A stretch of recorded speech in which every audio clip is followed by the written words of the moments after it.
Tento manifest slobody je pre všetkých, ktorí odmietajú žiť v štátnom otroctve.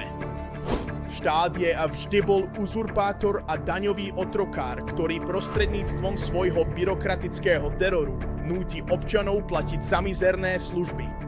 Odhalím vám, že povinné zdravotné poistenie nie je nič iné ako daň a krádež príjmu. Zdanenie, ktorému čelí každý, kto žije a pracuje na Slovensku.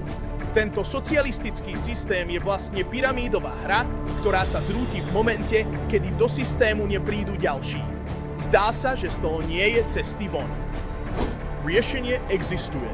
Zbaviť sa slovenskej daňovej rezidencie a okrem nej aj veľa iných povinností, ktoré vyplývajú z toho, že máte trvalý pobyt na Slovensku.